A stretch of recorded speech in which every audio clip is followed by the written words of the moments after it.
Jai Hind, welcome back to our channel. You are watching Tejas Easy English. I hope you are doing well.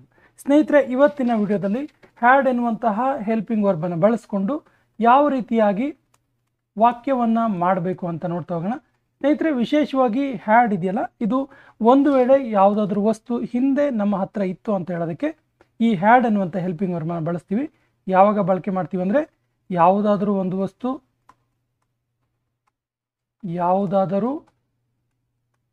ವಸ್ತು ಹಿಂದೆ ಅಂದರೆ past ಟೆನ್ಸಲ್ಲಿ, ಭೂತಕಾಲದಲ್ಲಿ ನಮ್ಮ ಹತ್ತಿರ ಇತ್ತು, ನಮ್ಮ ಬಳಿ ಇತ್ತು, ಅಥವಾ ಯಾರದ್ದೋ ಹತ್ತಿರ ಇತ್ತು,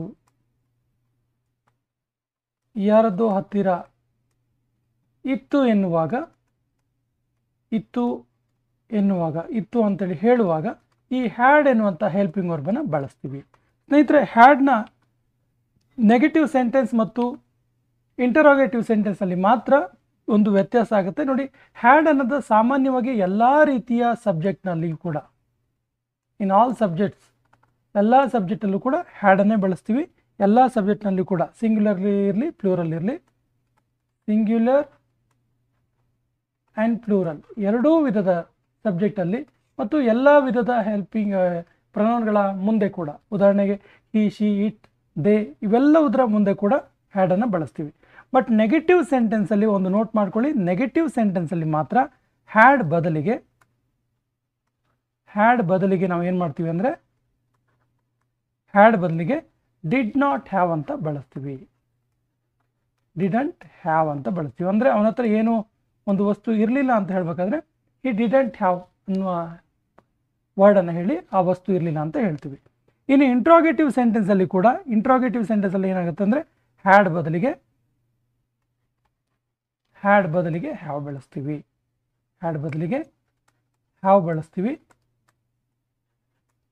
ಬಳಸುತ್ತೀವಿ.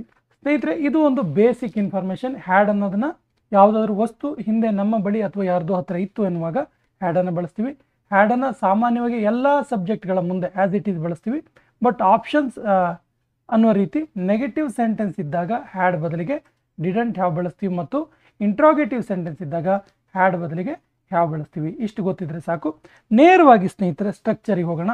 ಸೊ ಸ್ಟ್ರಕ್ಚರ್ನ ನೋಡ್ತಾ ಹೋದರೆ ನೋಡಿ, ಈ ಸ್ಟ್ರಕ್ಚರ್ನ ನೋಡ್ತಾ ಹೋದರೆ ಹ್ಯಾಡ್ನ ರಿಲೇಟೆಡ್ ಆಗಿರುವಂತಹ ಹ್ಯಾಡ್ ಎನ್ನುವಂಥ ಹೆಲ್ಪಿಂಗ್ ವರ್ಬನ್ನು ಬಳಸುವಂಥ ಒಂದು ಸ್ಟ್ರಕ್ಚರ್ ಇದು. So simple structure, simple sentence ಯಾವ ರೀತಿ ಇರುತ್ತೆ ಕೇಳಿದ್ರೆ, subject plus had plus object ಇರುತ್ತೆ. Subject plus had plus object ಇರುತ್ತೆ. ವಾಕ್ಯ ನೋಡೋಣ. ವಾಕ್ಯ ಯಾವ ರೀತಿ ಇರುತ್ತೆ? ಕನ್ನಡದಲ್ಲಿ ವಾಕ್ಯ ನೋಡೋಣ. ನಮ್ಮ ಬಳಿ ಅಥವಾ ನಮ್ಮ ಹತ್ತಿರ ಸೌಲಭ್ಯಗಳಿದ್ದವು.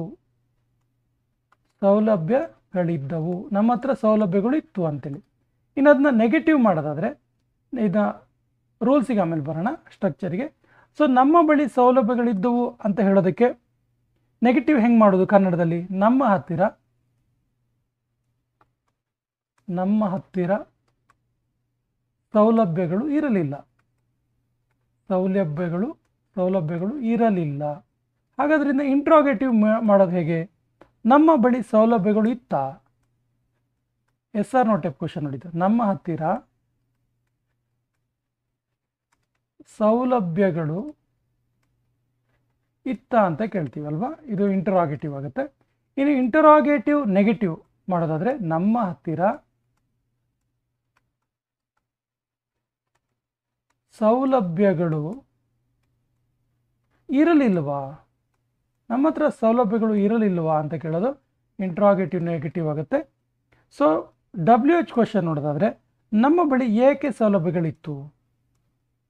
ನಮ್ಮ ಹತ್ತಿರ ಏಕೆ ಸೌಲಭ್ಯಗಳಿತ್ತು? ತುಂಬ ಸಿಂಪಲ್ ಆಗಿ ನೋಡಿ, ಸಿಂಪಲ್ ಸೆಂಟೆನ್ಸಲ್ಲಿ ನಮ್ಮ ಹತ್ರ ಸೌಲಭ್ಯ ಇತ್ತು, ನೆಗೆಟಿವಲ್ಲಿ ನಮ್ಮ ಹತ್ರ ಸೌಲಭ್ಯ ಇರಲಿಲ್ಲ, ಇಂಟ್ರಾಗೇಟಿವಲ್ಲಿ ನಮ್ಮ ಹತ್ರ ಸೌಲಭ್ಯ ಇತ್ತಾ, ಇಂಟ್ರಾಗೇಟಿವ್ ನೆಗೆಟಿವ್ ಅಲ್ಲಿ ನಮ್ಮ ಹತ್ರ ಸೌಲಭ್ಯಗಳು ಇರಲಿಲ್ವಾ, ಕ್ವಶನಲ್ಲಿ ನಮ್ಮ ಹತ್ರ ಸೌಲಭ್ಯಗಳು ಯಾಕಿತ್ತು. ಸೊ ಇದನ್ನು ನಾವು ಇಂಗ್ಲೀಷಲ್ಲಿ ಮಾಡ್ತಾ ಹೋದಾಗ ಸೊ ಈ ಸ್ಟ್ರಕ್ಚರ್ನ ಯೂಸ್ ಮಾಡ್ಕೊಂಡು ಮಾಡಬೇಕಾಗುತ್ತೆ. ಉದಾಹರಣೆಗೆ subject plus had plus object simple ಸೆಂಟೆನ್ಸಲ್ಲಿ ಇರುತ್ತೆ. ಹೆಂಗಿರುತ್ತೆ? We had facilities.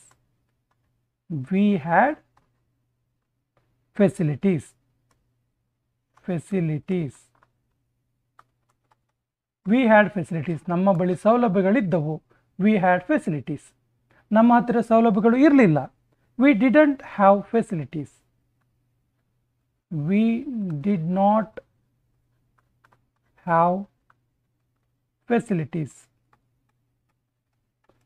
ಸರ್, ಇಲ್ಲಿ ಹ್ಯಾಡ್ನ ಬಳಕೆ ಮಾಡಬೇಕು ಅಂತ ಹೇಳಿದ್ರಿ, ಮತ್ತು ಇಲ್ಲಿ ಹ್ಯಾವ್ ಬಳಕೆ ಮಾಡಿದ್ರಿ ಅಂತ ಕೇಳಿದ್ರೆ, ಹಿಂದೆನೇ ನಾವು ಹೇಳಿದ್ವಿ ನೆಗೆಟಿವ್ ಅಲ್ಲಿ ಹ್ಯಾಡ್ ಬದಲಿಗೆ ಡಿಡ್ ನಾಟ್ ಹ್ಯಾವ್ ಅನ್ನು ಬಳಸ್ತೀವಿ ಅಂತೇಳಿ. ಸೊ ನಮ್ಮ ಹತ್ತಿರ ಸೌಲಭ್ಯಗಳು ಇರಲಿಲ್ಲ ಅನ್ನೋದಕ್ಕೆ we did not have facilities. So ಪ್ರಶ್ನೆಗೆ ಬರೋಣ, ನಮ್ಮ ಹತ್ರ ಸೌಲಭ್ಯಗಳು ಇತ್ತಾ ಅಂತ ಕೇಳೋದಕ್ಕೆ did we have facilities. Did we have facilities. So interrogative ನೆಗೆಟಿವ್ಗಾದರೆ did we not have facilities. Did we not have facilities. ನಮ್ಮ ಹತ್ತಿರ ಸೌಲಭ್ಯಗಳು ಇರಲಿಲ್ವಾ? ಅದೇ WH ಕ್ವಶನಿಗೆ ಹೋದರೆ ನಮ್ಮ ಬಳಿ ಸೌಲಭ್ಯ ಯಾಕಿತ್ತು ಅಂತೇಳಿ, why did we have facilities. Why did we have facilities. ನೋಡಿ, ಅದೇ ಒಂದು ಸಿಂಪಲ್ ಆಗಿ ಇನ್ನೊಂದು ವಾಕ್ಯ ನೋಡೋದಾದರೆ, he had notebook, he didn't had notebook. Did he had notebook, did he not had notebook, did he not have notebook, why did he have notebook. ನೋಡಿ ಈ ರೀತಿ. ಸೊ ಡಿಡ್ ಬಂತು ಅಂದರೆ ಅದರ ಅರ್ಥ ಮತ್ತೆ ಹ್ಯಾಡ್ ಬರಲ್ಲ, ಹ್ಯಾವ್ ಬರುತ್ತೆ. ನೋಡಿ ಎಲ್ಲ ಕಡೆ ಹ್ಯಾವ್ ಬಂದಿದೆ, ಗಮನಿಸಿ. ಸೊ ಇದು ಹ್ಯಾಡ್ ರಿಲೇಟೆಡ್ ಆಗಿರುವಂತಹ ಸ್ಟ್ರಕ್ಚರ್. ಹ್ಯಾಡ್ ಎನ್ನುವಂಥ ಹೆಲ್ಪಿಂಗ್ ವರ್ಕ್ ಯಾವ ರೀತಿಯಾಗಿ ನಮ್ಮ ದಿನಬಳಕೆಯ ವಾಕ್ಯದಲ್ಲಿ ಬಳಕೆ ಆಗುತ್ತೆ ಅಂತೇಳಿ. ಹಾಗಾದರೆ ಒಂದಿಷ್ಟು ಎಕ್ಸಾಂಪಲ್ಗಳನ್ನು ನೋಡ್ತಾ ಹೋಗೋಣ. ಇಂದಿನಂತೆ ಎಕ್ಸಾಂಪಲ್ ನೋಡೋಣ. ಸೊ ಈ ರೀತಿ ಇದೆ, ನನ್ನ ಹತ್ತಿರ ಬೈಸಿಕಲ್ ಇತ್ತು. ನನ್ನ ಹತ್ರ ಬೈಸಿಕಲ್ ಇತ್ತು ಅನ್ನೋದಕ್ಕೆ I had bicycle. I had bicycle. ನನ್ನ ಗೆಳೆಯನಿಗೆ ಜಾಬ್ ಇತ್ತು, ನನ್ನ ಫ್ರೆಂಡಿಗೆ ಜಾಬ್ ಇತ್ತು ಅಂತೀವಲ್ಲ, ಮೈ ಫ್ರೆಂಡ್ ಹ್ಯಾಡ್ ಜಾಬ್. ನೋಡಿ ಆಗಲೇ ಹೇಳಿದಾಗೆ ಹ್ಯಾಡ್ ಅನ್ನೋದನ್ನ ಪಾಸ್ಟ್ ಟೆನ್ಸಲ್ಲಿ, ಭೂತಕಾಲದಲ್ಲಿ ಯಾರ್ದಾದ್ರೂ ಹತ್ತಿರ ಅಥವಾ ನಮ್ಮ ಹತ್ತಿರ ಏನಾದರೂ ಇತ್ತು ಅನ್ನೋದಕ್ಕೆ ಬಳಸ್ತೀವಿ. ನಮ್ಗೆ ಯಾಕೆ ನಾಲೆಜ್ ಇರಲಿಲ್ಲ? ನಾವು ಚಿಕ್ಕವರಾಗಿದ್ದಾಗ ನಮ್ಗೆ ಯಾಕೆ ನಾಲೆಜ್ ಇರಲಿಲ್ಲ ಕೇಳ್ತೀವಲ್ಲ. ಸೊ ನಮ್ಗೆ ಯಾಕೆ ನಾಲೆಜ್ ಇರಲಿಲ್ಲ ಅಂದರೆ why did we not have knowledge. Why did we not have knowledge. ಸ್ನೇಹಿತರೆ, ಇಲ್ಲಿ ಜ್ಞಾನ ಎನ್ನುವ ಪದದ ಬದಲಿಗೆ ನಾಲೆಜನ್ನು ಆ್ಯಸ್ ಇಟ್ ಈಸ್ ಬಳಸಿದ್ದೀವಿ. ಯಾಕಂದರೆ ನಾವು ತುಂಬ ಸಾರಿ ನಾಲೆಜ್ ಅಂತಲೇ ಯೂಸ್ ಮಾಡ್ತೀವಿ ಕನ್ನಡದಲ್ಲಿ ಕೂಡ. ಜ್ಞಾನ ಇರಲಿಲ್ವಾ ಅಂತ ಹೇಳುವ ಬದಲಿಗೆ ಅವನಿಗೆ ನಾಲೆಜ್ ಇರಲಿಲ್ವಾ ಅಂತಲೇ ಕೇಳ್ತೀವಿ. ಹಾಗಾಗಿ ಆ್ಯಸ್ ಇಟ್ ಈಸ್ ಇಟ್ಟಿದ್ದೀವಿ. ನನ್ನ ಹತ್ತಿರ ಕೀಗಳು ಇದ್ವು, ಪ್ಲೂರಲ್ ಫಾರ್ಮಲ್ಲಿದೆ ನೋಡಿ, ಕೀಸ್ ಇದ್ವು ಅಂತ. ನನ್ನ ಹತ್ರ ಎಲ್ಲ ರೂಮಿನ ಕೀಸ್ ಇದ್ವು ಅಂತ ಹೇಳ್ತೀವಲ್ಲ. ಸೊ ನನ್ನ ಹತ್ರ ಕೀಗಳು ಇದ್ದವು ಅನ್ನೋದಕ್ಕೆ ಏನಾಗುತ್ತೆ, ಐ ಹ್ಯಾಡ್. ತುಂಬ ಸಿಂಪಲ್ ಇದೆ ನೋಡಿ, ಐ ಹ್ಯಾಡ್ ಕೀಸ್. ನಿನ್ನ ಹತ್ರ ಮೊಬೈಲ್ ಇತ್ತಾ ಪ್ರಶ್ನೆ ಇದು. ಪ್ರಶ್ನೆ ಕೇಳಬೇಕಾದ್ರೆ ಏನು ಮಾಡಬೇಕು, ಡಿಡ್ ಹಾಕಬೇಕು. Did you have mobile. ನಿನ್ನ ಹತ್ರ ಮೊಬೈಲ್ ಇತ್ತಾ? ಡಿಡ್ ಯು ಹ್ಯಾಡ್ ಬರಲ್ಲ, ಡಿಡ್ ಯು ಹ್ಯಾವ್ ಮೊಬೈಲ್. ಅವರ ಹತ್ರ ಹೂಗುಚ್ಛ ಇತ್ತು. ಹೂಗುಚ್ಛ ಅಂದರೆ ಬೊಕೆ ಅಂತೀವಲ್ಲ, ಬೊಕೆ. ಸೊ ಅವ್ರ ಹತ್ರ ಹೂಗುಚ್ಛ ಇತ್ತು ಅನ್ನೋದಕ್ಕೆ they had a bouquet of flowers. They had a bouquet spelling ನೋಡಿ, bouquet of flowers. They had bouquet of flowers. Neha ಮತ್ತು ಕೃತಿಕಾ ಹತ್ರ ಮೊಬೈಲ್ ಇತ್ತು. ನಾನು ನೋಡಿದೆ, ನೇಹ ಮತ್ತು ಕೃತಿಕಾ ಹತ್ರ ಮೊಬೈಲ್ ಇತ್ತು ಅನ್ನೋದಕ್ಕೆ ಏನು ಹೇಳಬೇಕು, Neha and Kritika had mobile. Neha and Kritika had mobile. ನೋಡಿ ಎಷ್ಟು ಸುಲಭವಾಗಿ ಮಾಡ್ಬೋದು ಸೆಂಟೆನ್ಸ್ಗಳನ್ನು ಹ್ಯಾಡನ್ನು ಪ್ರಯೋಗ ಮಾಡಿ. ನನ್ನ ಹತ್ರ ಬೈಸಿಕಲ್ ಇತ್ತು, I had bicycle.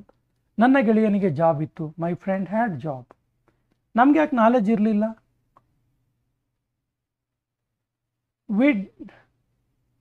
Actually ಇದೇನಾಗಬೇಕು, Y ಆಗಬೇಕು. Why did we not have knowledge. ನನ್ನ ಹತ್ರ ಕೀಗಳು ಇದ್ವು, ಐ ಹ್ಯಾಡ್ ಕೀಸ್. ನಿನ್ನ ಹತ್ರ ಮೊಬೈಲ್ ಇತ್ತಾ? Did you have mobile? ಅವರ ಹತ್ರ ಹೂಗುಚ್ಛ ಇತ್ತು, ನಾನು ನೋಡಿದೆ. They had a bouquet of flower. Neha ಮತ್ತು ಕೃತಿಕಾ ಹತ್ರ ಮೊಬೈಲ್ ಇತ್ತು. Neha and Kritika had mobile. Neha and Kritika had mobile. ಇನ್ನೊಂದಿಷ್ಟು ಉದಾಹರಣೆಗಳನ್ನು ನೋಡೋಣ. ಅವನಿಗೆ ನಾಲೆಜ್ ಇತ್ತು. ಅವನಿಗೆ ನಾಲೆಜ್ ಇತ್ತು ಮಾರಾಯ ಅಂತ ಹೇಳ್ತೀವಲ್ಲ, ಅವನಿಗೆ ನಾಲೆಜ್ ಇತ್ತು ಅನ್ನೋದಕ್ಕೆ he had knowledge. He had knowledge. ಅಂಗಡಿಯವ್ರ ಹತ್ರ ಸಕ್ಕರೆ ಇರಲಿಲ್ಲ. ಅಂಗಡಿಗೆ ಹೋಗಿದ್ದೆ, ಅಂಗಡಿಯವನ ಹತ್ರ ಸಕ್ಕರೆ ಇರಲಿಲ್ಲ ಅನ್ನೋದಕ್ಕೆ I went to shop. Shopkeeper didn't have sugar. ನೋಡಿ, ಶಾಪ್ ಕೀಪರ್ ಡಿಡಂಟ್ ಹ್ಯಾವ್, ಏನಿರಲಿಲ್ಲ, didn't have sugar. Shopkeeper didn't have sugar. ನಮ್ಮ ಹತ್ರ ಕಾರ್ ಇತ್ತು, ನಮ್ಮ ಹತ್ರ ಕಾರ್ ಇತ್ತು ಅನ್ನೋದಕ್ಕೆ ವಿ ಹ್ಯಾಡ್ ಅ ಕಾರ್. ಅವಳ ಹತ್ರ ಲ್ಯಾಪ್ಟಾಪ್ ಇರಲಿಲ್ಲ. ಪಾಪ ಅವಳ ಹತ್ರ ಲ್ಯಾಪ್ಟಾಪ್ ಇರಲಿಲ್ಲ ಅಂತೀವಲ್ಲ, she didn't have a laptop. She didn't have a laptop. ನನ್ನ ಹತ್ರ ಒಂದು ಕೆಂಪು ಶರ್ಟ್ ಇತ್ತು. ನನ್ನ ಹತ್ರ ಒಂದು ಕೆಂಪು ಶರ್ಟ್ ಇತ್ತು, ಭಾಳ ಚೆನ್ನಾಗಿತ್ತು ಅದು ಅಂತೀವಲ್ಲ, I had a red shirt. I had a